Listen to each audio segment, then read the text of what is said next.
Buenos días, ¿cómo están? Continuamos viendo macromoléculas. Recuerden que ya vimos, ¿recuerdan cuáles ya contemplamos? Pues ya vimos carbohidratos y vimos lípidos. Entonces, hoy vamos a ver a proteínas, que son otras biomoléculas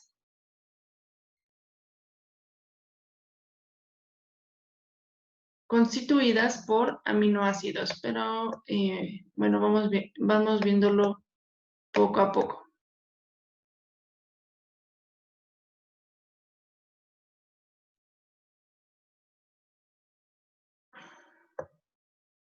Las proteínas son polipéptidos, entonces son macromoléculas de importancia biológica, que se constituyen por carbono, hidrógeno, oxígeno, nitrógeno, pero también azufre, aunque en pequeñas cantidades. Entonces, se les considera, les decía yo, otro nombre es polipéptidos, y también son polímeros naturales que se constituyen por la unión de cientos o pueden ser miles de aminoácidos. Por lo tanto, su masa atómica es muy elevada. Esta que ven aquí es una proteína, es como si fuera una cadenita. Y cada una de estas esferas que ven aquí es un aminoácido. Esta es la cadena entonces constituida por aminoácidos. ¿Pero qué son los aminoácidos? Bueno, pues son moléculas en cuya estructura se encuentra un carbono alfa. Aquí está, este es el carbono alfa, el carbono central, que está unido a un grupo amino. Nosotros ya vimos el grupo amino, recuerden por ahí en los compuestos orgánicos.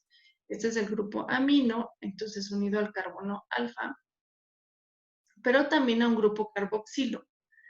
Aquí está el grupo carboxilo. Recuerden que el grupo carboxilo es un carbono con un doble enlace hacia el oxígeno. Y también está unido a un radical y a un hidrógeno.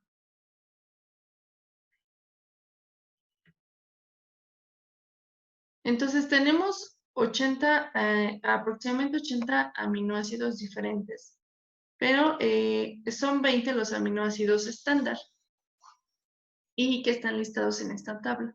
Estos se abrevian con 3 letras principales, aunque su símbolo es una letra mayúscula de cada uno. Entonces, por ejemplo, tenemos a los aminoácidos esenciales y a los no esenciales. Es una clasificación que ahorita vamos a ver.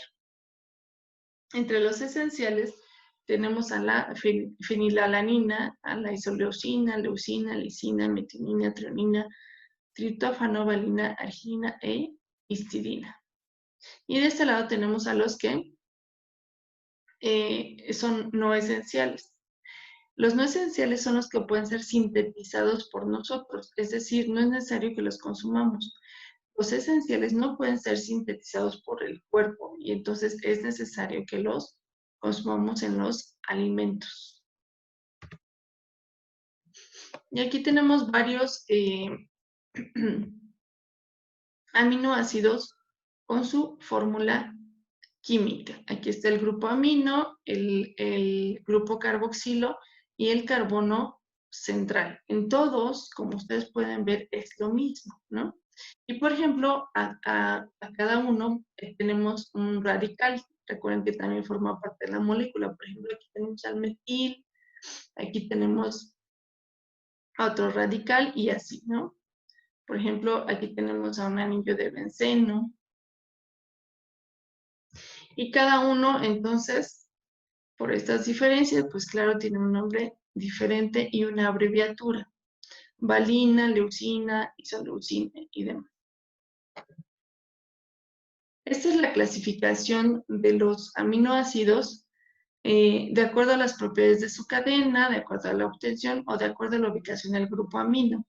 Entonces, de acuerdo a su obtención, pueden ser, les decía yo, esenciales y no esenciales. Esenciales los que necesitamos consumir porque en los alimentos, porque no los produce nuestro cuerpo, y no esenciales los puede sintetizar nuestro cuerpo.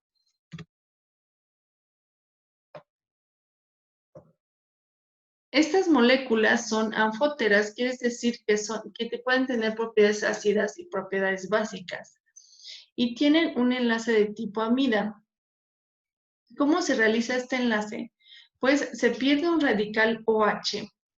Y recuerden que en la molécula principal teníamos en el grupo carbonilo, tenemos este oxígeno unido al hidrógeno. Entonces, cuando se realiza el enlace, este grupo OH se pierde y también se pierde el hidrógeno del grupo amino del siguiente aminoácido. Entonces, entre este carbono y este nitrógeno se forma la unión, como ven aquí. Se unen el carbono y el nitrógeno. Y a esto le llamamos enlace peptídico. Y así es como se van formando todos los aminoácidos para formar al final la cadena, que será la proteína. Recuerden que estamos hablando de proteínas. Entonces, si tenemos una unidad de aminoácido, a esta le podemos llamar residuo. Si tenemos la unión de aminoácidos, se llamaría un péptido, la molécula. Si tenemos dos aminoácidos, como por ejemplo en este caso que tenemos al 1 y el 2, entonces se puede formar un dipéptido. Pero si hay más aminoácidos, por ejemplo 3, es un tripéptido. Sin embargo,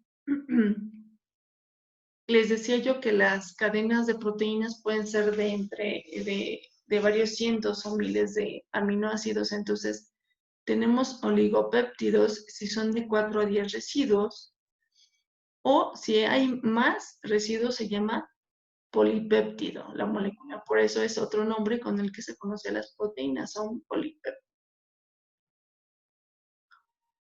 Ahora, estas proteínas, de acuerdo a la conformación de los aminoácidos y también de otros elementos que por ahí vamos a ver que también se pueden unir, pueden tener diferente estructura. Entonces vamos a ver el tipo de estructura que tienen estas proteínas. Por ejemplo, la primaria. En la primaria, lo que vemos nada más es la unión de aminoácidos.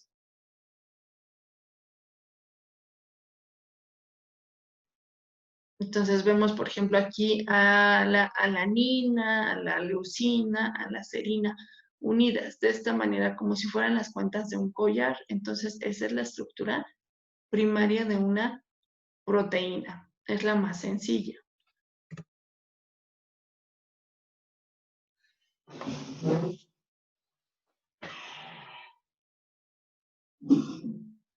Ahora, la estructura secundaria. En esta se origina por los puentes de hidrógeno entre el oxígeno y un grupo carbonilo y los hidrógenos del grupo amino de los aminoácidos presentes.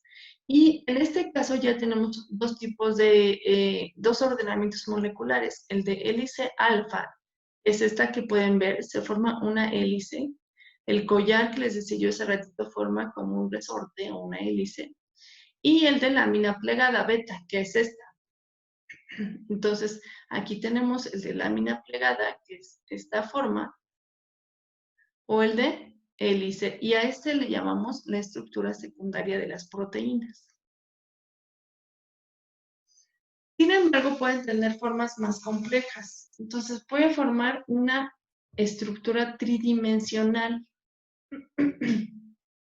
de la cadena de proteína, de acuerdo a cómo se unan los componentes de esta. Por ejemplo, aquí tenemos un puente disulfuro y entonces se conforma tridimensionalmente. Esta sería la estructura terciaria.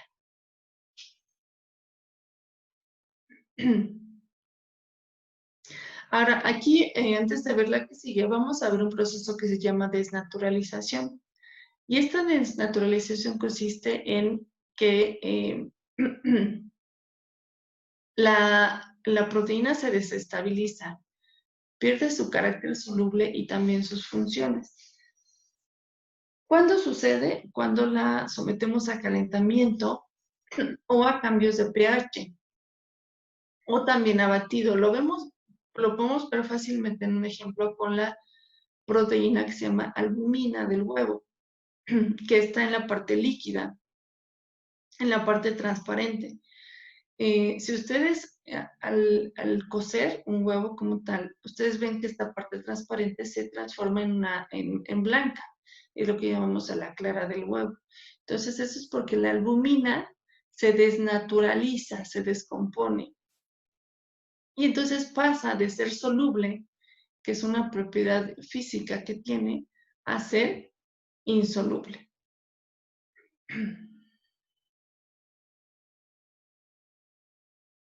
Y por último tenemos a la estructura cuaternaria.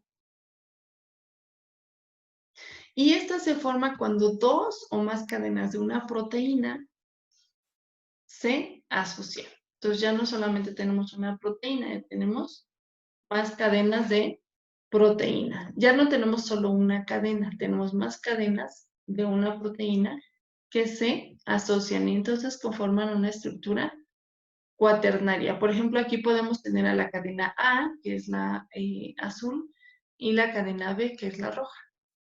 Y un ejemplo de ellos es la hemoglobina. La hemoglobina es la proteína que se encuentra en nuestra sangre y que se encarga de transportar el oxígeno.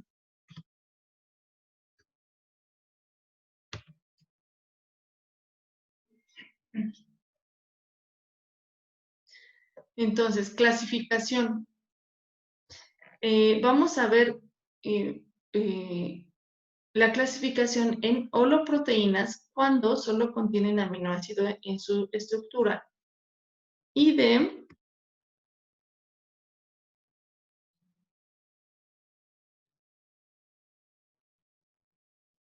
heteroproteínas cuando tienen otro grupo en la estructura de la proteína, como un azúcar, un ácido nucleico, un lípido o un metal. Entonces, heteroproteínas y holoproteínas. Las holoproteínas pueden ser fibrosas.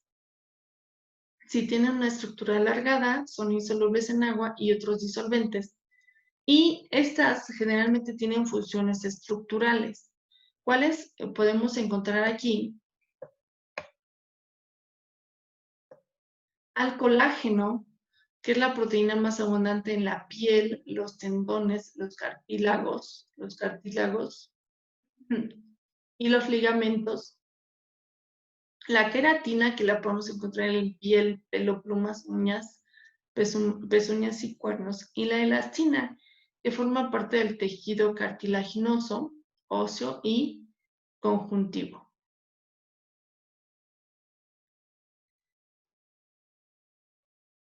También podemos encontrar a la seda, a la fibroína, que es la proteína que se encuentra en la seda, a la actina, que se encuentra en los microfilamentos celulares. Estos microfilamentos participan como tal en la célula, en la estructura de la célula, es como si forman el esqueleto de la célula. Y participan, por lo tanto, participan en la movilidad y la contracción celular. La miosina, por ejemplo, la muscular también. La miosina forma parte del músculo esquelético y contribuye a la contracción muscular.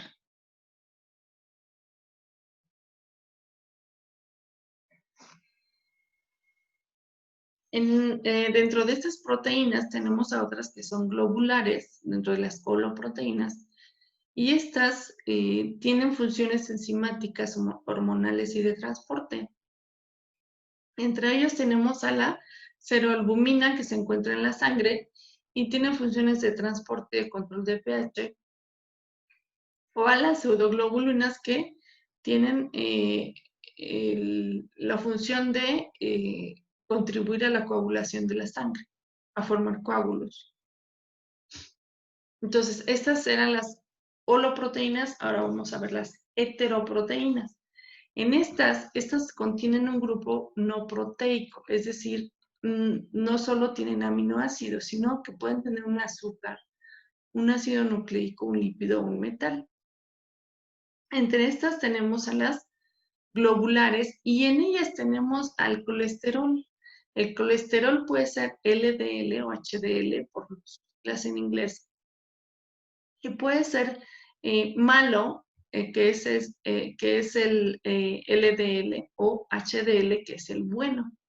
Entonces, este tipo de moléculas, que es el colesterol, es una proteína globular. Después tenemos a las metaloproteínas, como su nombre lo dice, forma parte de su estructura algún ion metálico, como por ejemplo el hierro en la hemoglobina o el cobre en la ceruloplasmina. Y tienen la función de distribuir ese metal en el organismo. Ahora, las nucleoproteínas se unen a un ácido nucleico. Por ejemplo, las histonas son estas que ven como círculos amarillos en el esquema, que forman la cromatina. La cromatina es la forma en la que está el DNA en el núcleo de la célula y que forma los cromosomas.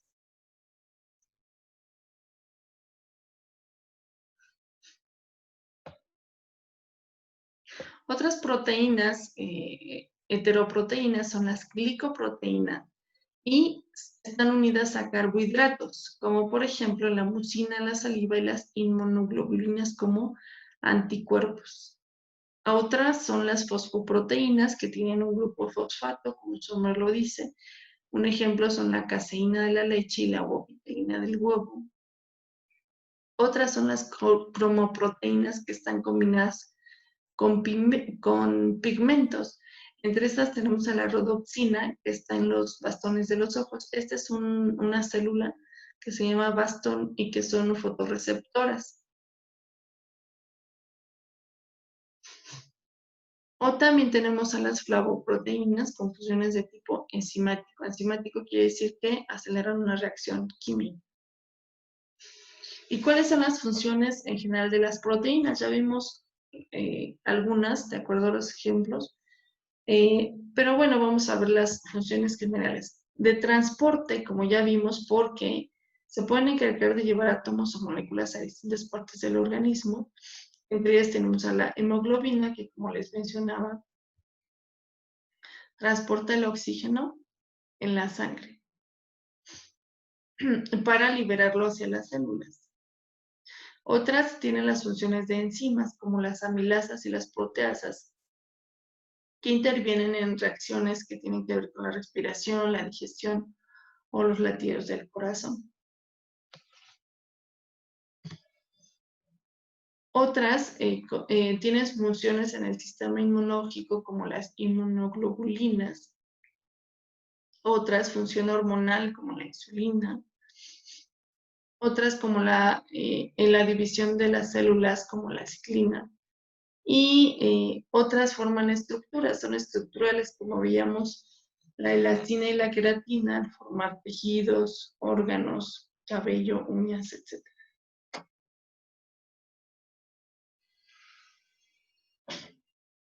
Sería todo entonces por la clase de hoy. Por favor, como actividad, recuerden que esta forma parte de su rúbrica, no dejen de enviarla, por favor. Hay que realizar una investigación que tiene que ver con la importancia del consumo de aminoácidos esenciales.